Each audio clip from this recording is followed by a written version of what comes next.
ምን እየሰማን ነው? ስለዚህ የአማልክት አምላክ በጽዮን ተገለጠ የሚለው መንፈሳዊ መገለጥ ዝም ብሎናል።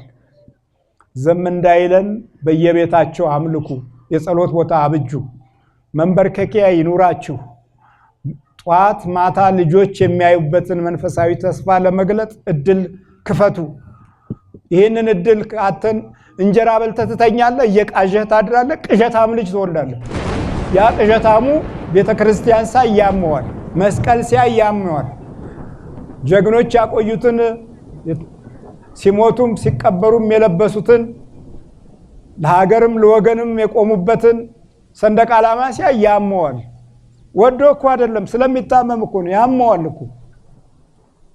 ዛርና ውቃቢ ያልወጣለት ትውልድ ይኸው እያመማን አይደል ወደዚህ የመጣ ነው። ያ ማለት እኮ ነው ዛም ያማቸዋል። የተወለዱበት ህይወት፣ ጠባይ፣ ባህሪ፣ መንደር፣ አካባቢ ሁሉ ርዕዮተ ዓለሙም ሲጨምር አጋንንታዊ ባህሪያቶችን ያዘለ ስለሆነ የመጨረሻው የመቅሰፍት ዘመን ስለሆነ ያማቸዋል። የሚያማቸውን ትውልዶች እንዲምራቸው እንጸልይ። የጸሎት ቦታ ይኑራችሁ። ጧት ማታ ስዕሉን እየተባበስህ ፊትህን እኮ ብታብሰው የእግዚአብሔር ክብርና ኃይል ካንተ ጋር ነው። እነዛ ሞኞች እኮ እዚህ መተው ስዕሉን አባብሰው በሩን አሻሽተው ፊታቸውን እንዲምቀቡት እኮ ሞኝነት አይደለም፣ የእግዚአብሔር ኃይል በፊታቸው ላይ እንዲኖር ነው።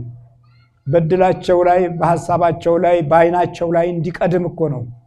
አንተ ይሄ ሞኝነት ነው ብለህ ድርቅ ያለ ዘመን አመጣን። ድርቅ ያለ ትውልድ አመጣን። ድርቅ የሆነ ለራሱ የለው ለሌላው የለው የሚሰጠው የለው፣ የሚሰጠው መከራ ብቻ ችግር ብቻ